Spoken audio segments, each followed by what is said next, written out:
Hey guys, it's Troy. Welcome to another episode. Why your 40s are your most attractive decade, okay? Why your 40s are your most attractive decade. So, all the time, we get guys approaching us for coaching, for advice with their dating lives, their relationship lives, and so on. And sometimes these guys are in their 20s, or sometimes they're in their early 30s.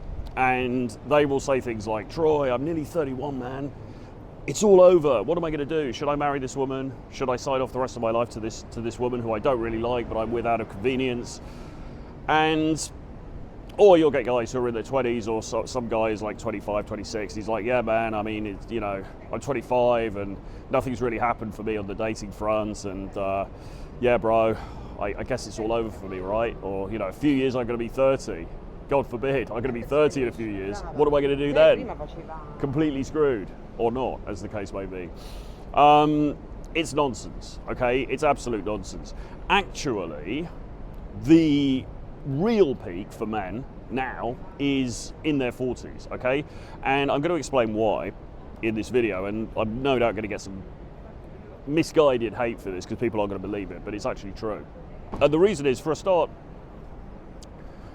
we're all aging a bit more gracefully than we did in the past, okay? So I would say, without irony, and not joking, I would say that 40s are the new 30s, okay? Because even in the last sort of decade or so, I mean, with greater wellness, with greater attention to detail as far as skincare is concerned and grooming and all that kind of stuff, guys in their 40s are now looking like guys in their 30s did 10, 15 years ago, okay? So that's the first thing. So physically, and this is all predicated, the caveat here is that you've kept yourself in decent nick, okay?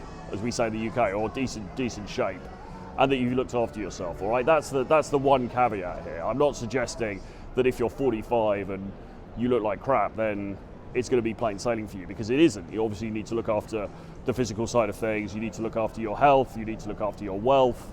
You need to look after your style, your grooming, and all of that. However, assuming that those boxes are checked, the 40s really are the new 30s, and certainly as far as dating is concerned. And there's another component to this as well, which I talked about in a video recently, which is that when you've lived all the way through your 20s and 30s, okay, and you've hit your 40s, you will undoubtedly have been through some material suffering, some material experiences of the negative variety, okay? And while incredibly painful at the time, that's actually really, really useful, okay? It's really useful because what it means is that you've learned a lot of lessons in life, and you are probably less accepting of people's BS, okay? You can read people better, and you can understand people's motivations better. And I'm talking here in terms of the dating stuff, but also just generally in life, okay? You are not a mark in the way that you were in your 20s and 30s, okay? Or at least a lot of people, if you've had some formative experiences, some relationship experience, and even if you haven't, to be honest, just through observation and just through meeting other people and learning about their experiences, you will have got some kind of a handle on this that I think you don't have when you're in your 20s. Now, when I was in my 20s, it was, quite frankly, a complete disaster. And that's not to say that I didn't have experiences in dating. It's not to say that I didn't have girlfriends. It's not to say that I wasn't intimate with people, because I was. But in terms of the mechanics of it, in terms of how a relationship was meant to look and how a relationship was meant to work, and when I say relationship, by the way, I'm not talking necessarily about marriage or anything super long term here, but I'm talking about any kind of coupling between you and somebody else. In terms of how that was meant to operate, I had no clue. I had no idea whatsoever, okay? And I suffered the costs of that, okay? I paid the price through a lot of BS and a lot of negative experiences that I won't go into here, but I might do in my forthcoming book, so look out for that. No, actually, if you look at my back catalogue, I have talked about this stuff in stuff that I've written before, so I'll put a link below, but have a look. So your 20s, you're pretty unformed as a person. Now, I say that with another caveat, which is that the internet may have shifted things a bit, because when I was in my 20s, there wasn't an internet. Can you believe it? I don't even think they'd invented computers. Well, they had, but they were not used in the same way that they are today. And you certainly didn't have smartphones or social media or anything like that. Now, fast forward to 2025 going into 2026, there is a whole wealth of information out there, not least on channels like this, but also on AI models, on Google, on forums, on in the comments sections. There's people creating loads of content, TikTok. I mean, there's all of these different avenues where you can find out information that I just didn't have access to when I was that age. Okay, so has that helped people? Maybe to an extent, but not as much as you would think, or certainly not judging by the guys that we get coming to us for coaching or for assistance in this area.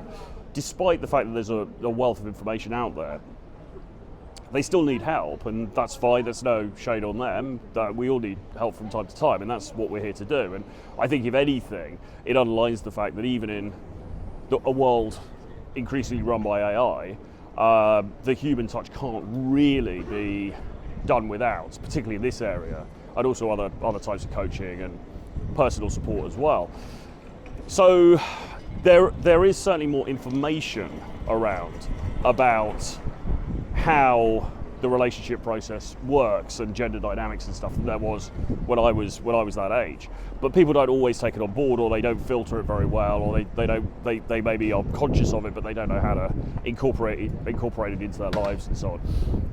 Then you get to your 30s. Now, your 30s are better than your 20s because usually you're a little bit more established, right? Maybe you have a better job, maybe you live in a better place, maybe you own your own property by this stage. You've got a bit more experience, a bit more worldliness about you, all right? But you are still relatively emotionally immature, okay? You've maybe been in one big-ish relationship, okay?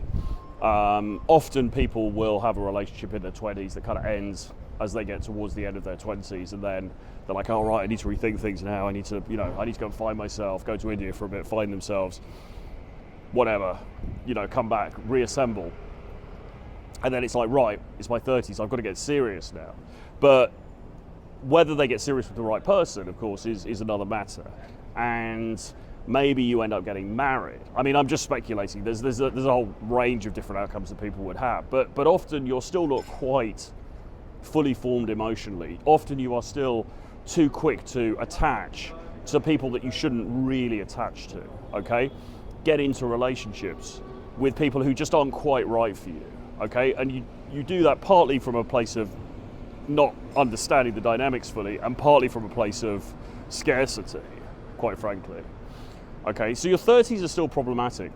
By the time you get to your 40s, you've had a good 20 years of adulthood, okay? You've had a good 2 decades of adulthood. That's a decent chunk of being a sentient, hopefully, adult person operating in the world, okay? Operating in the world of dating, operating in the world of work, operating in the world of business, operating in the cultural world, okay? That's a decent, sizable chunk of time. Usually, by then, you're pretty well rounded as a character. You're less immature and you're less naive, okay? It's less easy to get one over you, okay? Usually. And that's really when guys start to come into their own. And on top of that as well, if you have been looking after yourself, keeping yourself in decent shape, so on and so forth, often guys will really grow into themselves as they get older. There's this spurious idea online, sometimes propagated by some idiots, that it's only guys in their 20s who are regarded as being hot or being good looking. It's not true. It's not true. A lot of guys actually look in their 20s a bit baby-faced, a bit sort of not very masculine in terms of the sharpness of their features and so on and so forth. That really comes into its own when you hit the late 30s and even the 40s, okay? So your 40s really are your prime, okay? And it may seem hard to believe now, and if you're younger than that, then that's great for you because you've got it coming up. But if you're in your 40s and you're sitting there thinking, oh God, I thought it was all over, well, the good news is that it absolutely isn't, okay? The good news is that there absolutely are opportunities for you, and there is a path forward for you. In fact, not only is there a path forward for you, you're actually in the absolute prime of your life, and that's a fantastic place to be, okay? So I hope you found this one interesting. Please do give me a comment below, let me know what you think. Do subscribe to the channels if you haven't already. Give me a like, and I will be back very soon.